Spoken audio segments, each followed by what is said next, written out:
पिला माने study success channel रे मु गोपबंधु आज भिडियो समस्त को स्वागत जनाऊँ। तो पिला माने आज आम यही वीडियो रे दशम श्रेणी इतिहास बही सेकेंड चैप्टर जार ना हूँ भारत रे असहयोग आंदोलन ये चैप्टर विषय आम आलोचना करवा बुझीगला। तो चलो आम देखा।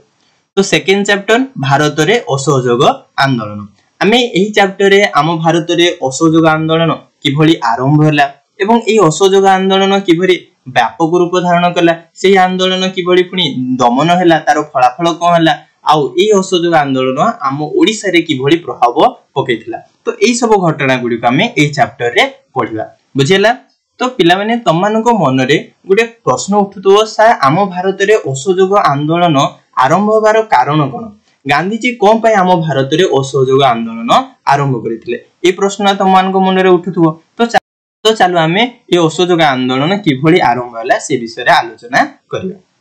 तो पिला माने आमे फर्स्ट चैप्टर रे पढिला जे इंग्रेज माने भारत रे रावलात आईन प्रणयन करी भारतीय लोक मानकर अधिकार छडे नेले से माननकु अधिक रु अधिक अत्याचार करिया को लागले। तापरे पुणी आमे देखिला जे जालियानाबाग हत्याकांड द्वारा भारतर लोक माननकु इंग्रेज माने पोको माछी भलिया मारि दिले।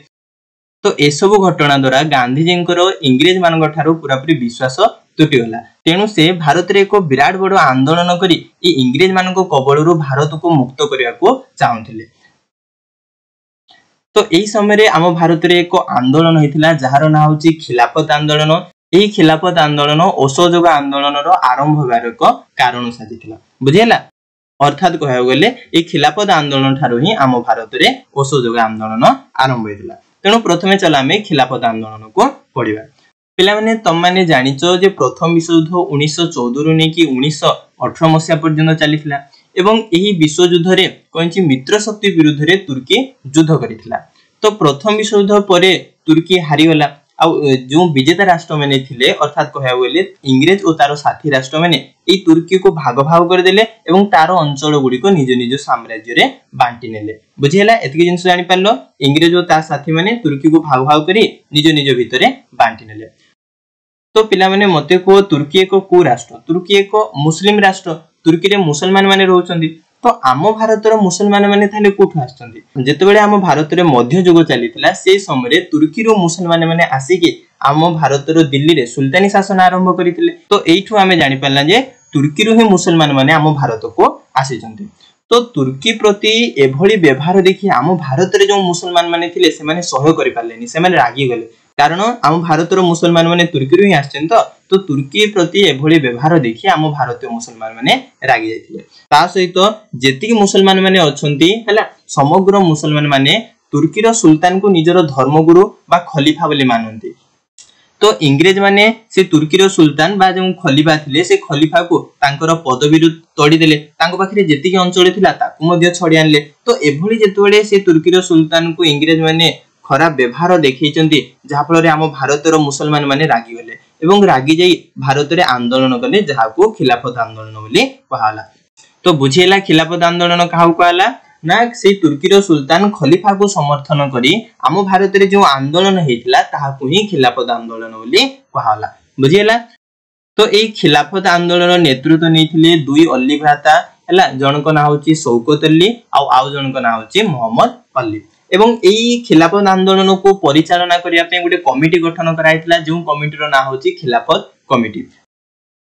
एई खिलाफत कमिटी रे दुई अली भ्राता व्यतीत मौलाना अबुल कलाम आजाद हकीम हजमल खां हसरत मोहिनी ए माने मध्ये सदस्य थिले बुझियला किरे जिंस।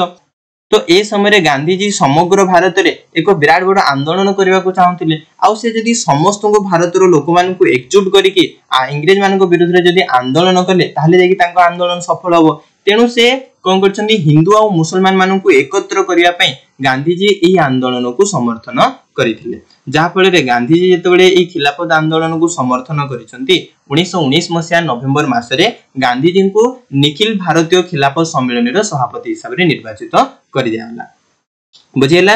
तो ए जो निखिल भारतीय खिलाफत सम्मेलन थिला सेही सम्मेलन रे गांधी जी 1919 मसिया नवेम्बर मासरे सभापति भाबे रे निर्वाचित होले। तापरे निखिल भारतीय खिलाफत सम्मेलन निष्पत्ति नेला जे तुर्की सुल्तान को पाखरे जेतिकी अंचल अछि ताकू जदी इंग्रेज माने फेरै न देले आउ मुसलमान मानकर पवित्र स्थान गुड़ी को सुल्तान अधीन रे जदि न रखिले ताहले से माने असहयोग आंदोलन करिवे। एई निष्पत्तिटा सेई निखिल भारतीय खिलाफत सम्मेलनी नैथिला। तो एभली धमक देले मध्य इंग्रेज माने मानि नथिले। से माने गुडी चुक्ति द्वारा जार ना होची सर्वस चुक्ति, सेई चुक्ति द्वारा सुल्तान को अधीन थिबा समस्त अंचल तांको ठारो छडी नेले। जेतोले छडी निचंती तो गांधी जी को परामर्श रे असहयोग आंदोलन आरंभ कराला। बुझिला। आउ एई असहयोग आंदोलन गांधीजी समग्र भारत रे करिया को चाहुथिले।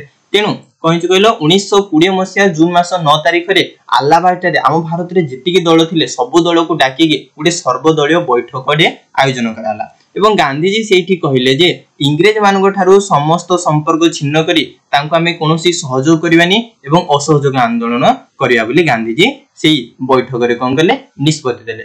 जेतेबेले गांधीजी एई निष्पत्ति देले, एई निष्पत्ति को भारतीय जातीय कांग्रेस और मुस्लिम लीग मध्य समर्थन करिथिले। जा फल आम भारत में 1920 मसीहा अगस्ट मास 1 तारिख रे असहयोग आंदोलन आरंभ होला। बुझेला। एवं 1920 मसीहा अगस्ट मास 1 तारिख रे ही बाल गंगाधर तिलकर मृत्यु होइतिला।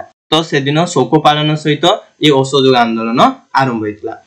आउ ए असहयोग आंदोलन गांधीजी इंग्रेज मानक विरुद्ध रे प्रथम गण आंदोलन थिला। समग्र भारतर लोक मानकु नेकी से आंदोलन करिथिले। बुझिलेनी। तेनु गांधीजी प्रथम गण आंदोलन जदि पड़िला ताहले तुम माने लिखिबो असहयोग आंदोलन।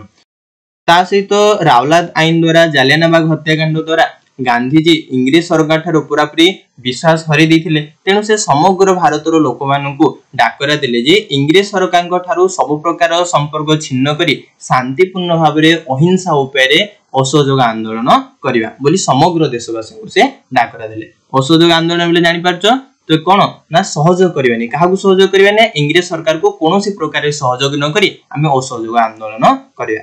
तो एभली हिसाब रे 1920 मसिया अगस्ट मास 1 तारिख रे आम भारत रे असहयोग आंदोलन आरंभ होइतिला। तो पिला माने मु आशा करूची तम माने असहयोग आंदोलन आरंभ केमती हेतिला से कथा पूरा पूरी भलो से जानि जाइथिबो। बुझिला। पिला माने तम मान को जदि आम ई वीडियो पसंद लाउची ताले वीडियो को लाइक करो एवं आम चैनल को सब्सक्राइब मध्य कर दियो। तम सांग साथी बंधु वर्ग जे भी आम चैनल विषय जानि ना है तो से मान को मध्य आम वीडियो गुडी को शेयर करो। आ तुम मान को जहां भी किछि अबुझा रहउची मते कमेंट रे जणा। बुझिला। धन्यवाद।